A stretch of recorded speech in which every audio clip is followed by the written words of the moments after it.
আসসালামু আলাইকুম everyone, welcome to SK cooking recipe. আজ আমি আপনাদের সাথে শেয়ার করব এমন একটা পরোটা রেসিপি যেটা কিন্তু একেবারে নরম তুলতুলে হবে। এই পরোটাটা বানানোর জন্য আমি এখানে প্রথমে নিয়েছি গমের ফ্রেশ আটা 2 কাপ পরিমাণ, দিয়ে দিয়েছি একটা ডিম, 2 চামচের মতো চিনি, স্বাদ মতো লবণ, 2 চামচের মতো সয়াবিন তেল। এখন সব কিছু খুব ভালোভাবে হাতের সাহায্যে মেখে নিব যাতে এই আটাটা একেবারে ঝরঝরা হয়ে আসে। ঠিক ততক্ষণ পর্যন্ত মিশিয়ে নিতে হবে। এখন এই আটাটাকে পরোটা তৈরি করার জন্য কিভাবে পারফেক্ট করে নেব সেটাই দেখবেন। আর এই পরোটাটা যখন তৈরি করা হয় তখন কিন্তু আমি বারবার বলতেছিলাম যে এটা এমন একটা পরোটা, এটা খেলে আপনারা 7 দিন পর্যন্ত এটার স্বাদ ভুলতে পারবেন না।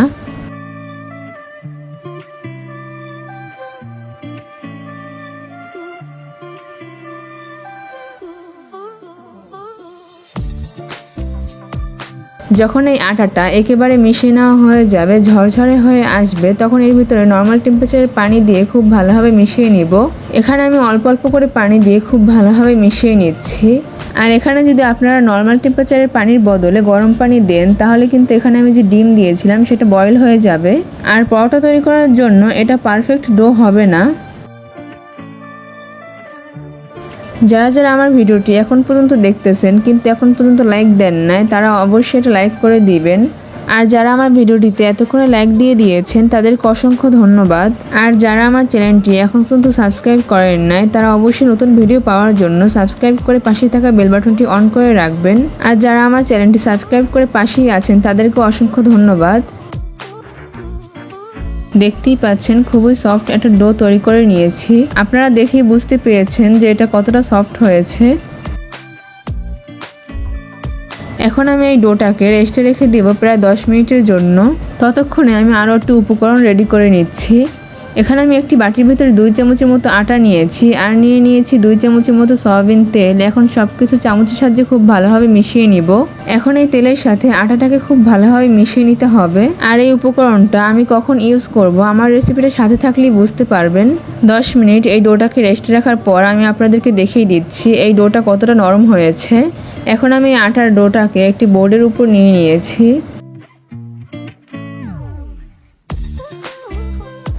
এখন আমি এই ডোটাকে একটু লম্বা করে লেচি কেটে নিব। আমি এখানে একটা লেচিকে খুব ভালোভাবে রাউন্ড শেপে দিয়ে দিয়েছি। এখন আমি এটাকে রুটির মতো বেলে নিব।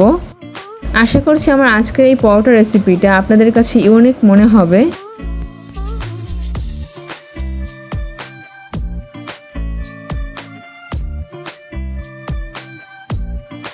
এই পরোটাটা যে অনেক বেশি পাতলা হবে তা না, একটু মোটা হবে।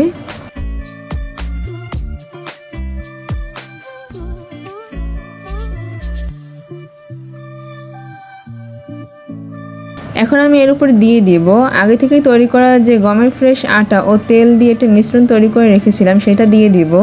চামচের সাহায্যে চারদিকে একটু ছড়িয়ে নিচ্ছি।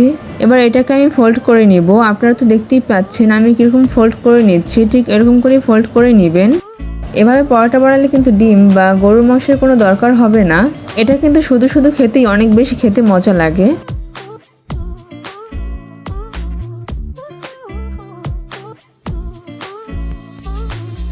আপনারা তো দেখতেই পাচ্ছেন আমি কিভাবে রাউন্ড শেপ করে নিচ্ছি। এবার আমি এটাকে আবারও বেলে নিব। পরোটা তো বাসায় আপনারা অনেকভাবেই খেয়েছেন, তবে আজকে যেরকম আমি পরোটাটা বানিয়েছি এভাবে হয়তো কেউ এখন পর্যন্ত ট্রাই করেননি।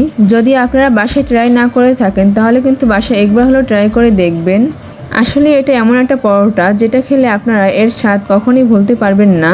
এতটাই টেস্টি আর লোভনীয় হয়। সব পরোটাগুলো ঠিক আমি একই রকম করে বেলে নিয়েছি। এখন আমি এগুলোকে ভেজে নিচ্ছি।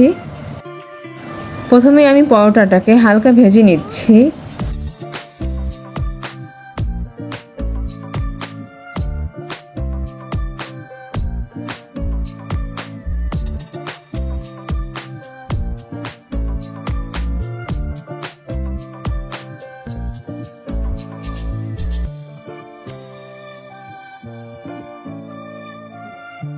সবগুলো পরোটা প্রথমে এরকম করে ভেজে নেবেন। তারপর আমি ফ্রাই প্যানে দিয়ে দিচ্ছি সামান্য পরিমাণ তেল। তারপর আমি তেলটা গরম হয়ে যাওয়ার পর পরোটা দিয়ে দিব।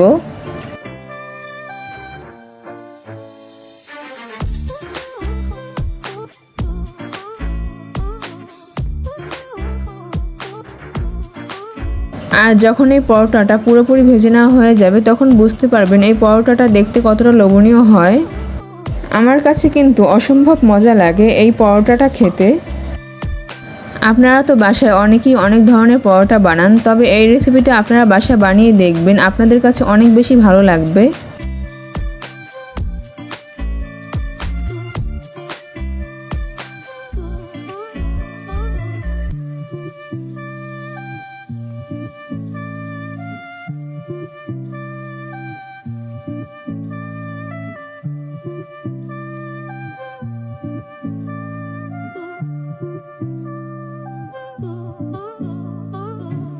আমার এখানে একটা পরোটা ভেজে নেওয়া হয়ে গিয়েছে, আর একটা পরোটা দিয়ে দিলাম।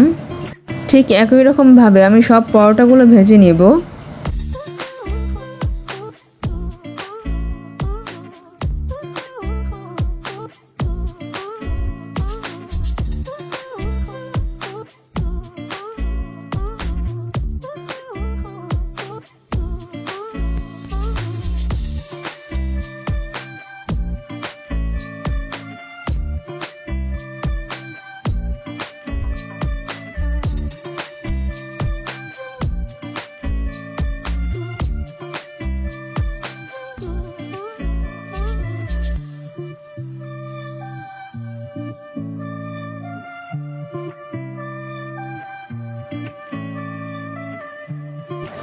আমি এখানে সেম পদ্ধতিতে সবগুলো পরোটা খুব ভালোভাবে ভেজে নিয়েছি।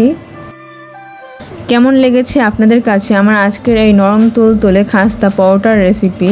আপনারা অবশ্যই কমেন্ট বক্সে জানাবেন। যারা যারা আমার রেসিপিটির এতক্ষণ পর্যন্ত সাথেই ছিলেন তাদেরকে অসংখ্য ধন্যবাদ আমার রেসিপিটা দেখার জন্য। এখন আমি আপনাদেরকে একটু ছিঁড়ে দেখিয়ে দিচ্ছি ভিতরটা কেমন হয়েছে। মাশাআল্লাহ, দেখতেই পাচ্ছেন ভিতরটা কতটা পারফেক্ট হয়েছে পরোটাগুলোর। তাহলে আজকে এই পর্যন্তই। সবাই ভালো থাকবেন, সুস্থ থাকবেন। আল্লাহ হাফেজ, আসসালামু আলাইকুম।